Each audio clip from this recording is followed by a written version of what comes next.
So next up we have Ari Kuschnir is the co-founder of Missing Pieces. Missing Pieces is an incredible company. Not only do they have a spectacular roster of directors doing tremendous things in video, but these guys are also inventors, and they just have visions and they execute. So without further ado, thank you. I want you to intro me earlier.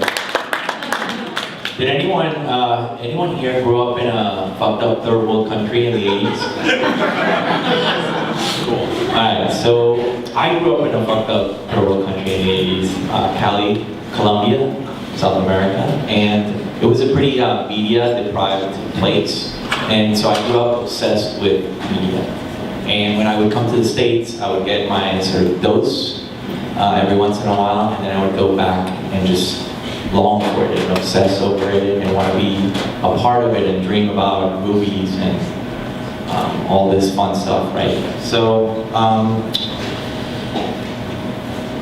I decided that the best thing to do was probably to go to business school instead of doing the thing that I should be doing, which was go into some kind of media thing. And after my first year of business school in Colombia, I was like, fuck this. You know, this is not what I want to be doing with my life. I also had a stint with the, if anybody, by the way, finds themselves in the Colombian army by mistake, in the jungle, deep in the jungle, being trained for fighting the guerrillas, the harsh guerrillas of that time, remember, do not eat the food.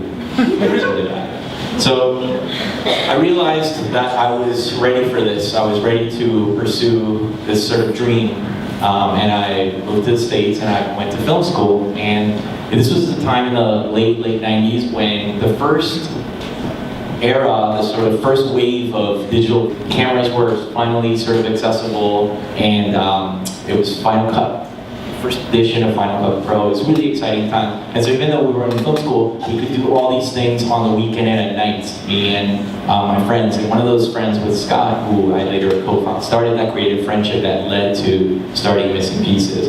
And I could see that there was something new coming, but I could also see that there was something missing, because even though we were making all these fun things, the traditional ways of distribution were still the only way. Film festivals and things like that were still the only way. So when we parted ways, a few years later, we met up, and we were both pretty disenfranchised with traditional production, in a sense. We were just fed up with it, and we thought, and I particularly thought, oh my god, this dream thing that I had is now a fucking nightmare, dealing with like being a PA on set, if anyone's ever done that, or just like assistant editing, like super nightmare creative situations.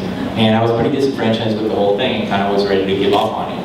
And I moved to New York in late 2005, and the pivotal moment really that hit us, we were trying to figure out what this thing was, what Missing Pieces was, and still a little bit apprehensive about doing anything that had to do with video.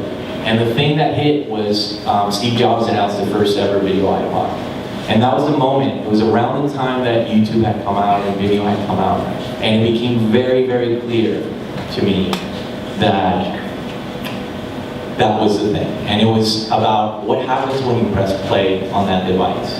There was an opportunity to create a new format, a new thing. It was really a moment, and I remember like it was yesterday, even though it was late 2005, this sort of aha moment, this sort of pivotal moment. And I could see now that with that, you had the ecosystem. You could reach the audience directly, and maybe it was a sort of circle, it was a full ecosystem. So we did what we could at the time, which was we partnered with our friends at Cool Hunting and created Cool Hunting Video, which became a seminal, one of the early sort of docu-series on the web, and launched the company, critical and commercial hit, and led to a lot of work with that we do today with brands and agencies and super exciting stuff.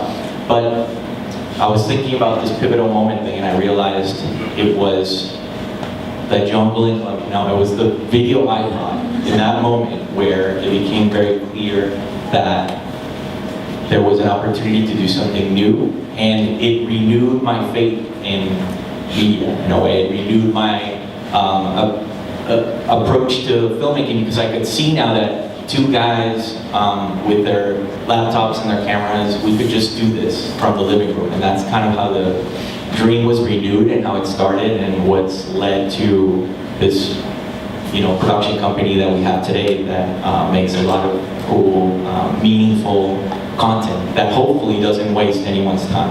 That's ultimately the goal. Thank you.